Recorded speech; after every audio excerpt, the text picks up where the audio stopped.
Yo, what is up, ladies and gentlemen? We are back one more again with a sparring rolling session featuring my training partner, Nathan, who is a white belt. I think he's in Masters 3. And what he doesn't know is that he's actually going to get promoted to blue belt at the end of the day of sparring. So black belt coach Monta told me to kind of go a little bit harder with him than normal. And he actually had a hard roll with every single person in the open mat roll that you see here. So right here, I'm kind of what I want to go for is mounted submissions. That's my goal. And right here, I'm able to get around to the back and side shuffle my legs and get into a side control position here.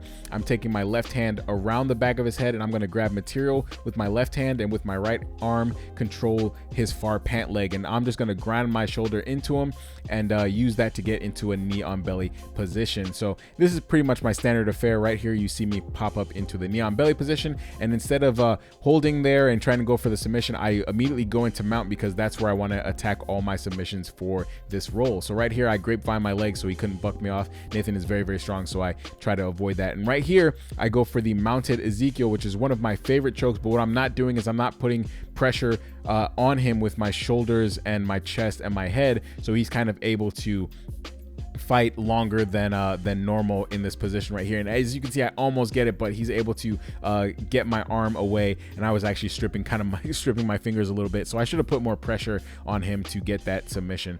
So right here I didn't lose the position, which is one of the reasons I like going for mounted attacks that aren't really the armbar, because I don't lose the mount position. As you can see here, I'm still able to stay in a technical mount position and start feeding into a back taking position here, but he's able to kind of defend what I want to go for. And like I said, I'm going for mounted submission attacks, so I'm not really trying to lose a position and get into another position that I probably have a higher percentage of getting the submission. So right here he's able to get me into kind of roll over into a closed guard position, and we're going to resettle our position here, and I'm going to start playing the closed guard, which is another position I really like playing a lot because it's just so dynamic and it works well with my game. Right here I'm trying to go for a pendulum sweep and just kind of seeing what he wants to do. Right now my guard is open, and I'm going to transition into an open guard position. Right here I've got my left arm is grabbing the sleeve and my right arm is grabbing the collar, and I've got my feet in his hips. I'm going to switch to a cross collar grip right here, and I'm going to start playing an open guard game and seeing if I can sweep him and get back into the mount position. So he does a good job of squaring up his hips, stopping me from getting the sweeps that I want. So I get right back into the closed guard, and I'm going to immediately start trying to get a sweep position here. Right here, I readjust my legs, and I'm kind of taking it easy, kind of conserving my energy. This was roll number 4 for me, and I think the second one for him, or maybe the first one, I'm not entirely sure. But right here, I open my guard, and he immediately starts to stand, but his nose is over his toes, excuse me, and that is going to lead me to have a very dynamic open guard position. He's not really posturing up to free my legs from his sleeve and elbow. And as you can see there, I was able to get into a K guard spider position right there and sweep him, and then get right into the mount position, which is where I want to start attacking my submission attempts. So right here I settle back into the mount position, and I'm going to go for that mounted Ezekiel once again. As you can see, I'm going to grab my sleeve right here and the mounted Ezekiel choke, and I'm putting 4 fingers in. I'm going to take my right arm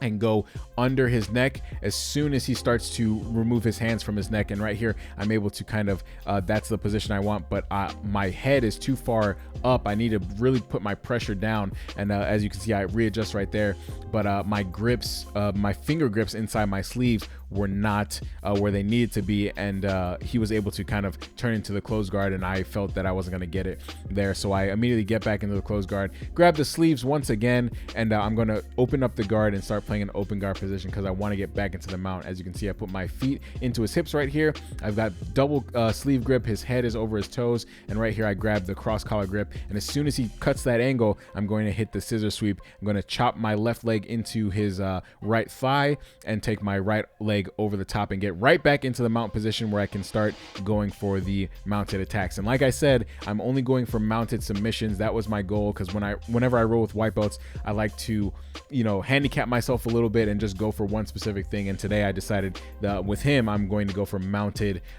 submission attempts. So my only submission attempts are coming from the mount position, so I need to get into the mount position. So as you can see here, I'm in the S mount position, and I've been watching a lot of Rafa Mendez's masterclass on the armbar, So that's something I wanted to work and get better at. So as you can see here, I'm kind of stepping over into the armbar position, and he's able to duck his head. So I'm going to step my left leg back, make sure I have the figure 4 lock on his arm, step my leg back over, and now I'm going to start getting the inverted armbar position. So I usually don't play a lot of armbar position. I don't like it from the mount because sometimes when I go for the armbar, I lose the mount position. I'd rather go for a head and arm choke or the Ezekiel or a cross collar choke from the mount. That way, if I lose it, I'm still in the mount position. I definitely focus more on position over submission. You know, some people rather go for the submission. Your mileage may vary, but I'd rather be in a dominant position and be able to initiate more attacks. So right here, I'm able to roll him over, and I'm making quite a few mistakes that I'm going to go over in the takeaway position. But I've got the figure 4 lock on his arm right here, but I'm not doing anything to control his lower half. As you can see, he's able to keep his feet on the mat and kind of bump up, hip bump, and move all over the place, and that's going to cause me problems. I'm too focused here on the figure 4 arm lock here, and he's able to roll me over. But like I said, I've been watching the masterclass, and now I know how to kind of take that position when someone rolls you over and stay with the arm. As you can see, I'm still able to stay with the arm, and I'm able to roll him back with that same arm position that I've been watching from the Rafa Mendes instructional, and I'm able to stay in the mounted kind of armbar position right there. I almost get the arm away and get the mount, get the armbar, but he was able to quickly grab his arm, and that's going to be the end of the roll.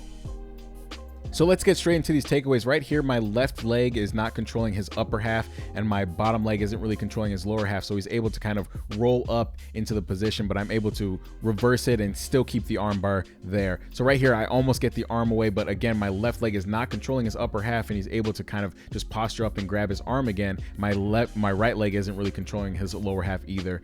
So that was bad on my part. But right here, Nathan is actually going to be getting his blue belt. So I wanted to include that because, Nathan is a very, very good dude. Like I said, he's a firefighter. So as a former patrolman, police officer, we've got that red versus blue rivalry right there, and he's just a well-deserving dude. So I'm really glad that he was able to get promoted. And as you can see with all the color belts, he had to go through the gauntlet of everybody today in the open mat rolls. So well-deserved, and thank you, Nathan, for being featured on the video and rolling with me. And I just wanted to post this before we never see him again because he got his blue belt. So thank you guys for watching, and I will catch you on the next one. Peace.